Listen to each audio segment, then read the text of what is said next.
はい、こんにちは、レイウッドです。今回のこちらの動画ですね、WPL ジャパンのメタルアップグレードパーツセットの、解説動画ですね。金属パーツ徹底解説シリーズっていうのがあって、で、その中の丸にアクスルの組み立てと調整っていうのがあるんですけど、それのですね、改訂版になります。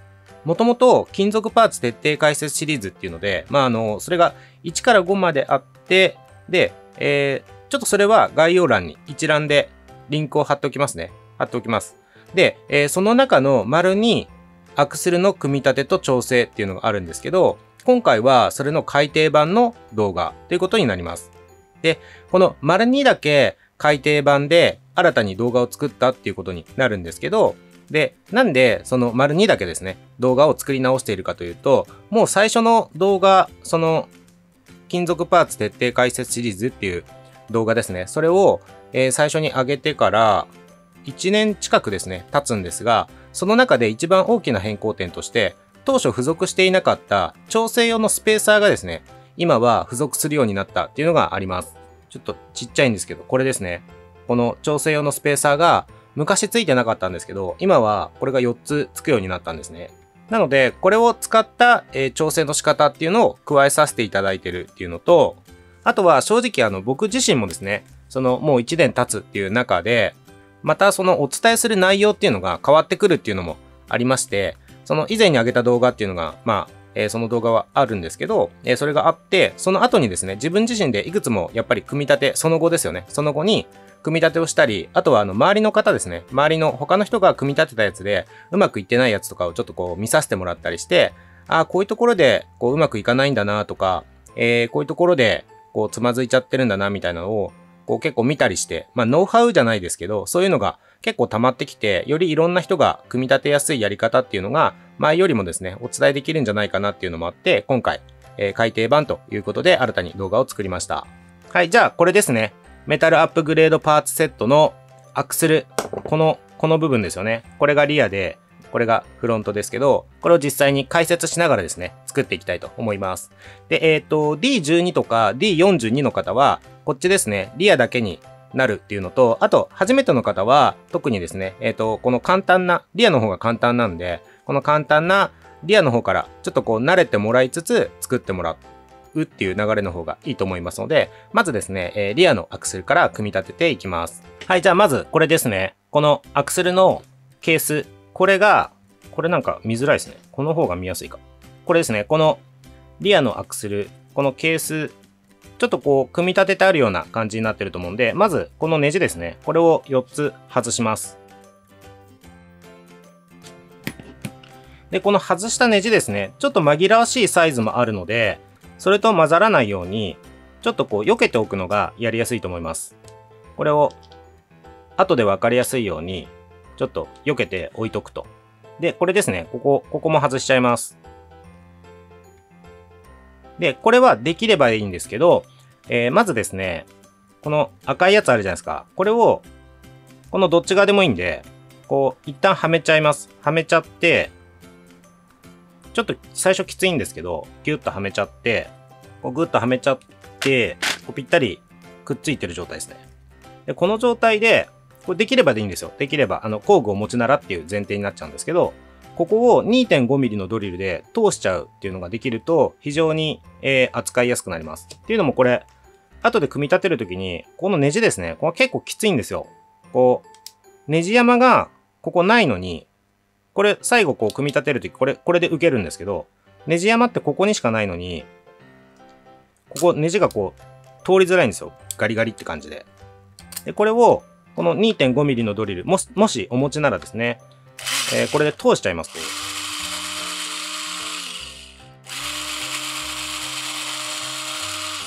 で、この時に、絶対やっちゃダメなのが、これつけたままやっちゃうと、このネジ山がもう何もなくなっちゃって、ネジが効かなくなっちゃうんで、これ必ず外した状態ですね。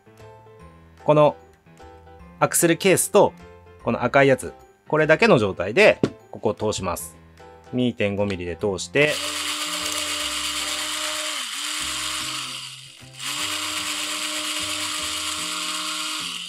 そうすると結構削れてこんな感じで取れるんですけど、でこれでこのネジがですね、こう、スルッと通るようになるので、こう、扱いがしやすくなります。はい、じゃあ、これまたばらしてですね、こんな感じで、ここから組み立てていくんですが、リア用のシャフトはこの長い方ですね。こうシャフトが2本入ってると思うんですけど、この長い方を使います。で、このシャフトなんですけど、D カットって言って、この削ってあるところがあると思うんですよ。この削ってあるところを、今画面で言うと、左側に寄ってますよね。こう、中央からちょっと左に寄ったところに、この D カットがあると思うんですけど、これが、もしこの向きだと、左に寄った向きですね。この向きだと、ここに対して、このリングギアがですね、この向きで入ります。で、この芋ネジですね。この芋ネジを、ここにはめていきます。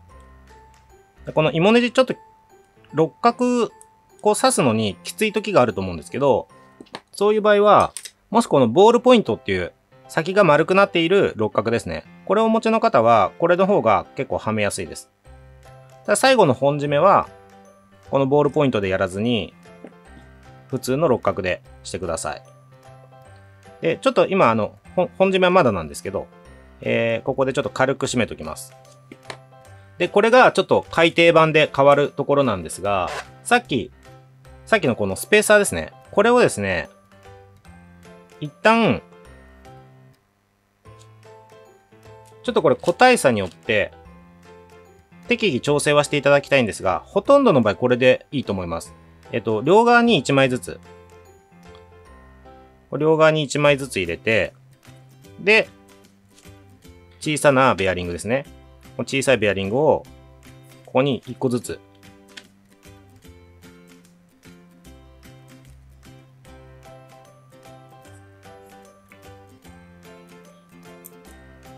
これで、スペーサーがないと、この時点で結構左右にガタがあるんですけど、このスペーサーを入れたことで、この左右のガタがですね、こう、いい具合になくなるんですよ。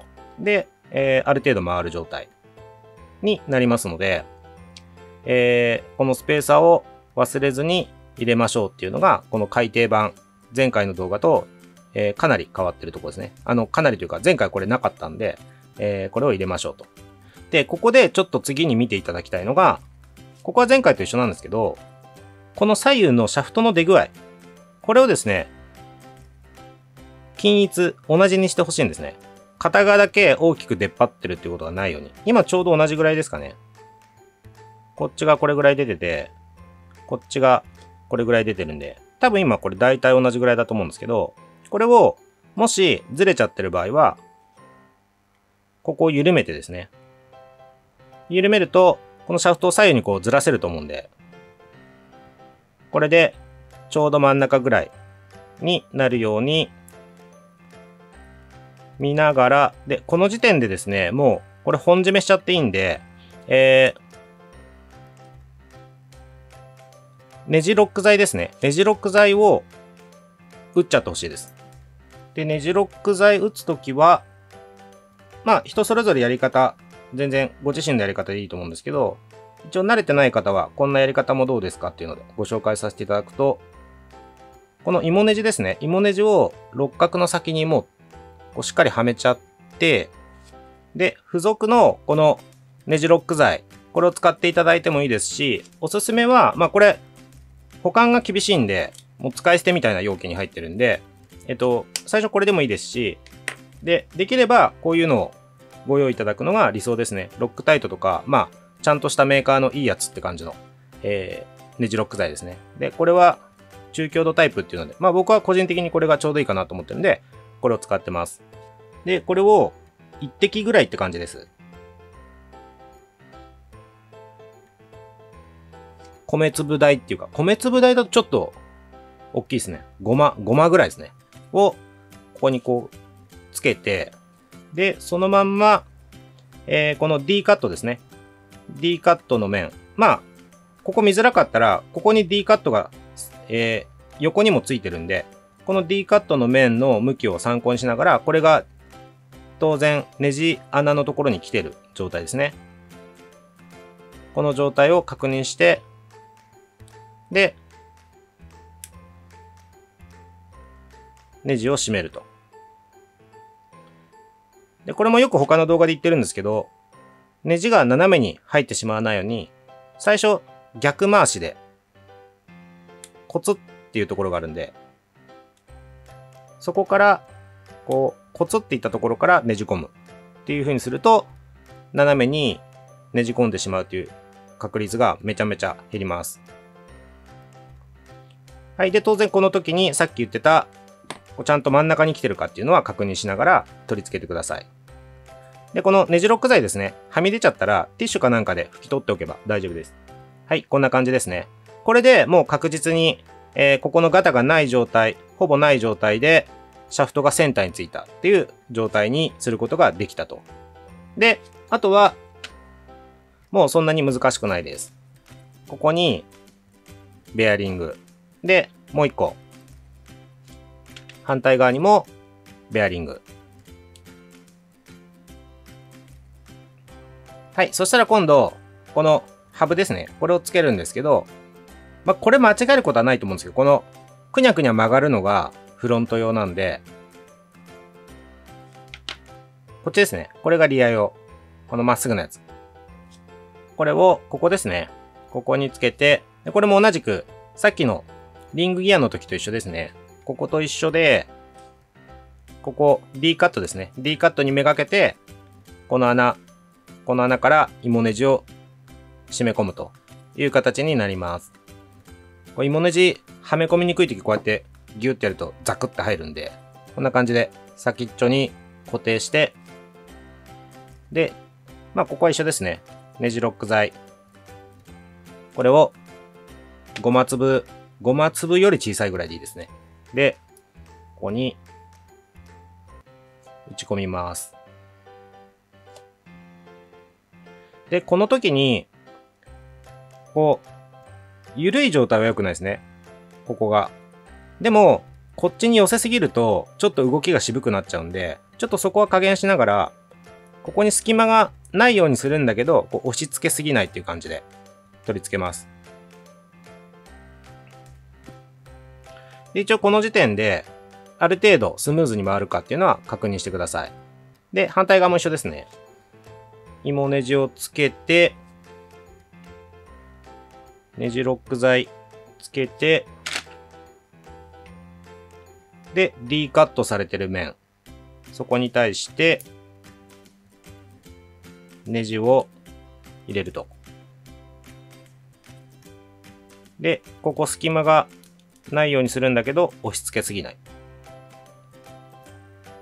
あ、これちょっとちょうどよかった。今、あんまりうまくいってないです。この時点で、ちょっときつくなってますね、動きが。この場合は、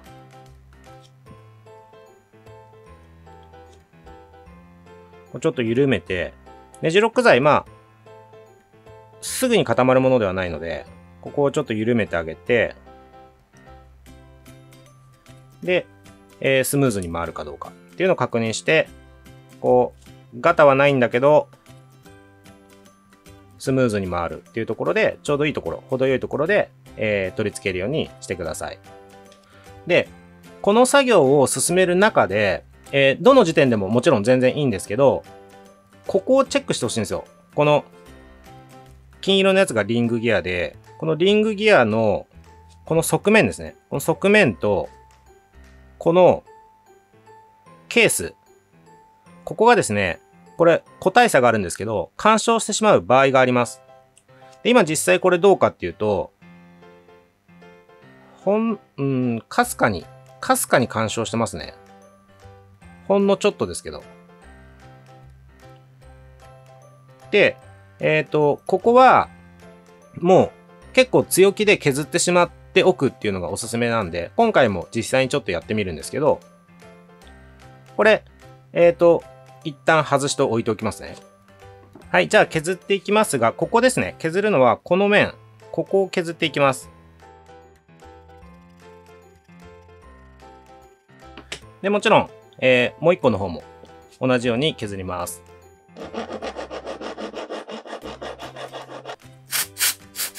はい、これで削って、で、またこれを入れてみて、ベアリングの位置気をつけながらですね、もう一回入れてみて、で、ちゃんと回るかっていうのを、まあ、何度か繰り返しながら、全然干渉しなくなったなっていうところまで削るっていう感じですね。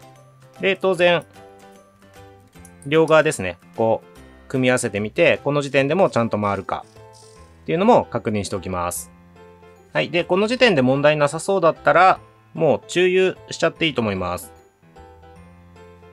このベアリングは、まあ、液状のオイルが好ましいと思います。で、これ、もなか合わせになってるんで、この状態ですね。この状態にして、で、この丸いところが、今、画面で左側に寄ってると思うんですけど、で、これ、向きは表裏ないんでどっちでもいいんですけど、僕は一応おすすめしてるのは、この色がついてる方。こっち色ついてないですよね。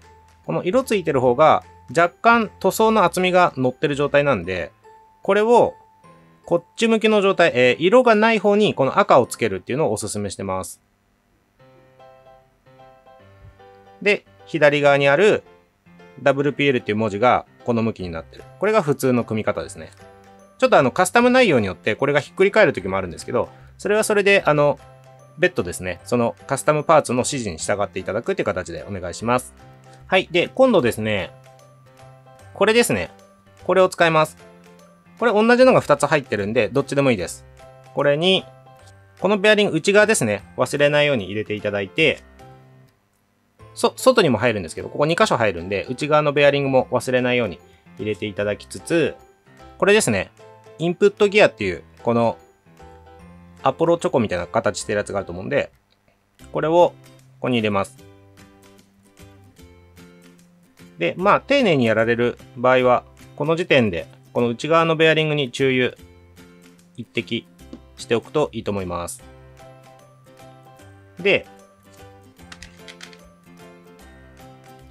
外側のベアリングですね。これが2個目です。2個目のベアリングも入れて、これ奥まで入りづらい場合があると思うんですけど、しっかりこう奥まで、この状態ですね。こんな風に入れていただいて、で、その1の動画ですね、を見て、すでにプロペラシャフトは完成してると思うんですけど、僕完成してないんですけど、すいません、ちょっと作ってなかったんで、このまま失礼しちゃうんですけど、本当はこのプロペラシャフト完成してる状態だと思いますし、その状態で全然いいんですよ。ちょっと今回これだけをつけるんですけど、ここで、こっちから、このインプットギアをちょっと押しながら、このプロペラシャフトをつけてしまった方が、やりやすいと思います。こうつけちゃって、そうするとここのガタガタがなくなりますし、外側のベアリングが作業中によく落ちてしまうんですけど、その落ちる心配もなくなるんで、この状態にしておくのがやりやすいと思います。で、さらにここでペーパーガスケットですね、をここに入れるんですけど、今回のこのやり方の場合は、以前の動画だと4枚ぐらい入れましょうって感じだったんですけど、多分2枚でいける場合がほとんどです。で、2枚で足りなかった場合は3枚入れるっていうような感じで、ほとんどの場合ですね。それで調整は間に合うと思います。じゃあまずちょっと2枚で入れて、組み立ててみますね。このペーパーガスケットがまたちょっと面倒なんですけど、丁寧に破いてしまわないように、これですね、ちょっとこう取り除いていただいて、正直ちょっとぐらい破れちゃっても全然使えますけどね。なるべく破かないように。ピンセットかなんかでやるとやりやすいですね。この状態にしてください。これ2枚ですね。で、同じくこの作業もピンセットを使っていただくのがやりやすいと思うんですけど、ここにこんな感じではめていきます。はい、こんな感じですね。で、これを、ここに取り付けるんですが、ちょっとやっぱり向きがあってこれ。よく見ていただけば多分わかると思うんですけど、このギアが、今これ右に寄ってますよね。で、そこに対して、この向きになるんですけど、これひっくり返してこうつけるんで、これも右側に寄ってる状態ですね。このギアが。この向きです。これだと左に寄ってる状態なんで、これ間違いですね。こっち向きですね。こっち向きで、ここにこう取り付けます。こんな感じです。で、この時に、ギアがちゃんと噛み合ってるかどうか、で、スムーズに回るかどうかっていうのを確かめつつ、で、この時点でスルスル動く状態であっても、実際にこのネジですね。このネジを全部4つ締め込んでいくと、きつくなるっていう場合があるので、ちょっとそこは油断しないようにしながらですね。まあ、ここで、ある程度スルスル回っていれば、こんな感じですね。問題、おそらくないと思うんで、もしここできつかったら3枚、4枚って足していかないといけないんですけど、今回は2枚で、スルスルいけそうなんで、もうこの時点でグリスを塗ってしまいます。でここも液状のオイルでもいいんですけど、ちょっとここ飛びやすいんで、オイルが。できれば、グリスですね。こういう、もちろん金属に使えるグリスだったら何でもいいですよ。そんなにこだわらなくていいと思うんですけど、グリスを、ここはちょっと多めがいいと思います。こんな感じで、こう、ギアの隙間にですね、こう埋めとくようなイメージがいいと思うんですけど、こう一周埋めといて、で、ここを合わせて、はめます。で、最初に避けておきましょうって言ったネジですね。あれ ?3 本しかない。あ、4本ありました。これを、ここに締め込んでいきます。で、これですね。よくこれもいろんな動画でお伝えしてるとこなんですけど、こういう場合は一箇所を急にきつく締めるんじゃなくて、今ここ締めたんですけど、その対角線上のこっちですね。この反対側を、ここを軽く締めた後に、反対側を同じく一旦ですね、軽く締めると。で、こっちも一緒ですね。一旦全部仮止めって感じです。で、ここからは順番にですね、だんだんきつくして締めていくっていう感じですね。順番はまあさっきと同じようなイメージで、反対側反対側みたいな感じでいくといいと思います。はい、これで、全部ですね、締め込みができましたと。で、この時点でこれがスルスルこんな感じで回っていれば問題なく組み立てることができましたと。で、この時点でですね、明らかにきついなと、こんな感じでシャラシャラシャラって感じで回らないなっていう場合は、さっきのペーパーガスケットを増やしていってください。で、ちょうど良くなるところになったら、それで組み立てて完成っていう感じですね。で、最後に、これですね。まあ、実写のドラムブレーキみたいなものを模したパーツがあると思うんですけど、これをここにこうはめるんですが、これですね、これだけだと結構簡単に取れちゃうんですよ。で、それが嫌だなっていう場合は、まあ、このままでも全然走らせたり運用はできるんですけど、すぐ取れるのが嫌だなっていう場合は、ここもネジロック剤ですね、を打っとくといいと思います。ただ、あんまりこれつけると、今度はメンテナンスのためにもう一回分解したいなっていう時に、外しづらくなっちゃうんで、僕は片側だけにしてます。片側だけ、こうちょっと塗って、で、これをこう、圧入しとくと。これで外したい時はグッてやれば取れるんで、で、反対側も一緒ですね。はい、こんな感じで。で、一般的なネジロック剤は、まあ、数時間経てば固まると思うんで、それまではこう強くやるとやっぱり取れちゃうんで、まあある程度、乾燥っていうとちょっとネジロック剤の場合語弊があるんですけど、硬化ですね、固まるのを、数時間置いて待っとくと。で、完成っていう感じですね。はい、これがまずリアです。じゃあ次、フロントですね。フロント行きましょう。フロント、これですね。これ、やっぱり最初は一緒で、このネジですね。これを外します。4本外して、さっきと一緒ですね。後でわかるように避けて置いておくと。で、この黒い方外して、逆に赤い方ですね。赤い方を一旦取り付けて、で、2.5 ミリですね。で、通すと。さっきも言いましたけど、大事なんでもう一回言うんですけど、これはドリル通しちゃダメですよ。ネジ山があるんで。これは置いといて、この状態ですね。赤と、この赤いパーツと、アクセルケース。この状態で 2.5 ミリのドリルを通す。ただ、この作業は必須ではないです。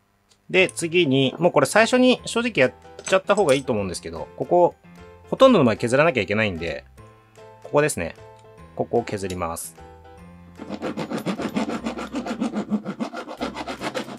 もうこれはリアと一緒なんで、サクッとやっちゃいますね。はい。で、ここからがちょっとフロントならではのところになるんですが、ここですね、この穴。ここをちょっと広げておきたいんですよ。広げるっていうか、この塗装のせいでですね、ちょっと穴が狭くなっちゃっていて、ここをちょっと広げて余裕を持たせてあげるだけで、ステアリングの左右の動きですね。これが、もう劇的に軽くなるっていうのがあるんで、もうこれぜひおすすめの作業なんですけど、ちょっとやってみますね。ここ広げます。まあ、600とか400番ぐらいのペーパーでやるのがいいかなと思うんですけど、もちろん他の方法でも全然いいですよ。今回は、このペーパーですね、を、この穴よりちょっと細めの棒にこう巻きつけます。ちょっと今回この切りでやるんですけど、で、イメージ的にはこんな感じですね。これぐらいのサイズに切って、それを、この穴より十分細い棒ですね。に、こう巻きつけます。多分このドライバーもいけるかな。このドライバーのマイナスもいけますね。これでもいけます。これで、こう巻きつけて、で、その状態で、ここにこう入れちゃうんですよ。こんな感じで。で、こんな感じで、内側をヤスリをかけるんですね。そうすると、中の塗装が剥がれて、金属が露出してくると思うんですよ。これを結構たくさんやった方がいいと思います。結局ここスリーブって言って、こういうパーツが入るんですけど、こんな感じで。なので、多少ちょっと荒っぽく作業しても大丈夫なんで、これがですね、十分緩くスポッて入るっていうところまで、この内側をですね、削ってほしいです。ちなみにこれ、棒がなくても、このペーパーだけあれば、これを無理やり棒にしちゃえば全然できますけどね、こんな感じで、これだけで、棒状にしちゃって、で、この中に入れて、これをちょっと難しいですけど、こんな感じで、これで言うと、左に当てながらこすったり、右に当てながらこすったりっていうのをちょっと力を入れる方向を均等にですね、なるべく均等にいろんな面に力を入れながらこすると。これを4箇所あるんで、4箇所全部ですね、やります。はい、ちょっと飛ばしちゃったんですけど、今ですね、4つ全部同じような作業で、ちょっとずつ広げました。で、ここからしばらくはリアと同じ作業にはなりますけど、一応軽く説明しながら進めていきますね。フロント用のシャフトですね。で、真ん中より左にこの D カットがありますっていう状態であれば、この向きで入れる形になります。こうですね。で、ここに芋ネジ。で、もうリアを組んで慣れてると思うんで、いきなりネジロック剤でもいいと思います。入れて、スペーサーですね。スペーサー入れます。ベアリング入れます。で、反対側も一緒ですね。スペーサー入れます。あ、出た。これがよく合体してるんで、こうやって。大きいベアリングと小さいベアリングが合体してるんで、その場合はこのシャフトに刺してちょっと、こうやって斜めにすると分離します。はい。なんだっけ。スペーサー入れます。で、ベアリング入れます。これですね。で、ここはちょっとなるべく手早く進めて、ネジロック剤が固まる前にですね。そんなにすぐ固まらないですけど。で、さっきと一緒ですね。左右の出具合。これを、左右。ここの出っ張り具合と、ここの出っ張り具合。同じになるように。ちょっとフロント見づらければ、外側のベアリングも入れてみると、よりわかりやすいかもしれないです。こんな感じで、外側のベアリングが、収まる形状になってるじゃないですか。そこにしっかり収めて、で、左右がちゃんと同じぐらいの出具合になってるかっていうのを確認して、大丈夫だなと思ったら、この芋ネジですね。一応本締め、ぎゅーっと締めておきます。ただ、この 1.5mm の、サイズで締める芋ネジなんで、そんなめちゃくちゃ強い力じゃなくていいですよ。めちゃくちゃ強い力でやると舐めちゃうんで。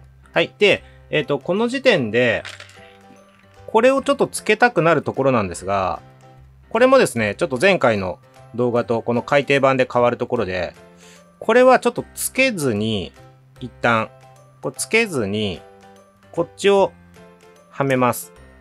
こんな感じで。で、これをはめた状態で、これつけた方が、多分個体差もあると思うんですけど、スムーズに回るんですよ。これ先につけてこれ締めちゃうと、ちょっとここの形状の兼ね合いからですね、ちょっと動きが渋くなってしまう場合があるっていうのがありまして、ここはちょっと後回しにします。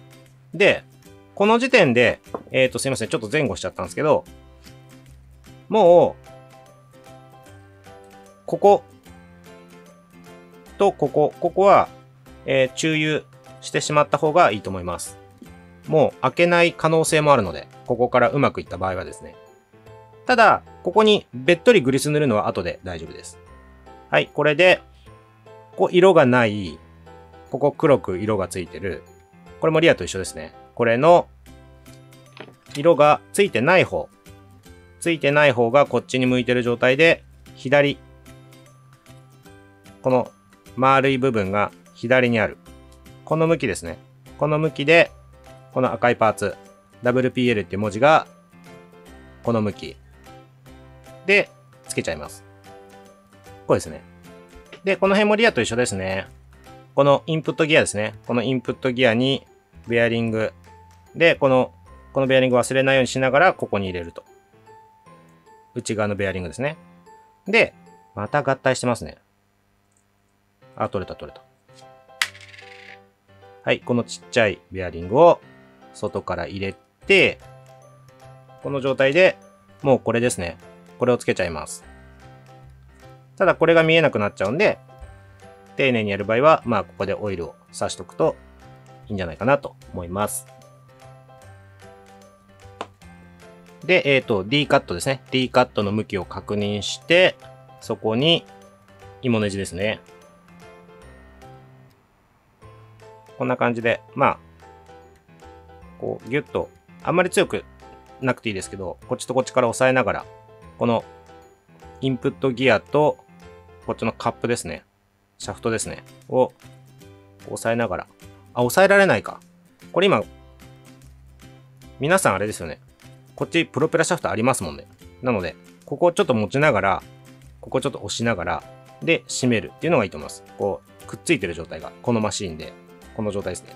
はい。で、一応スムーズに回るか確認しつつ、ここもさっきと同じで、ペーパーガスケットですね。これを一旦2枚でやってみます。はい。ペーパーガスケット2枚ですね。2枚入れました。で、ここの向き確認しながら、で一回はめてみて、ここですね。スムーズに回るかっていうのを見つつ、あ、ベアリングが外れそうになってました。これちょっと気をつけてくださいね。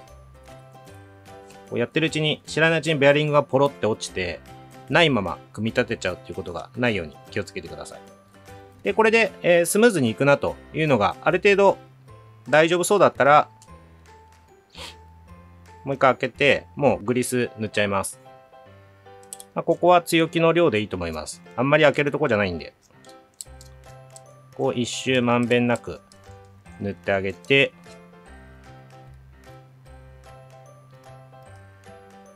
で、また組み立てると。で、避けといたネジですね。これを使って組み立てます。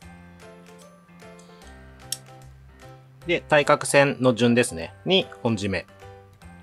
ただ、これもそんなめちゃくちゃ強く締める必要はないんで、本締めって言っても、そんな、適度でいいですよ。適度に締めていただいて、で、これを締めた段階で、ちゃんと軽く回るかですね、ここが。それを確認してください。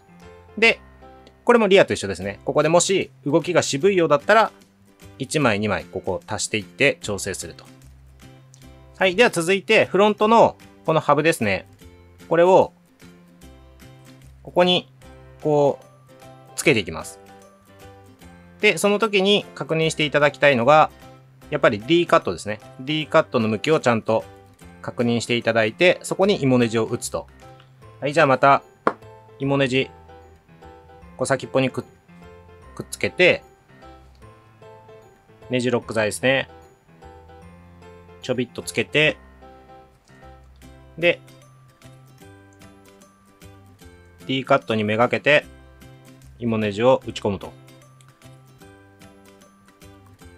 で、この時に、あんまり強くやらない方がいいんですけど、この位置ですよね。この位置が、なるべくこう内側に、軽くでいいですよ。軽く押し付けながら、で、D カットの向きも間違えないように、こう締め込むと。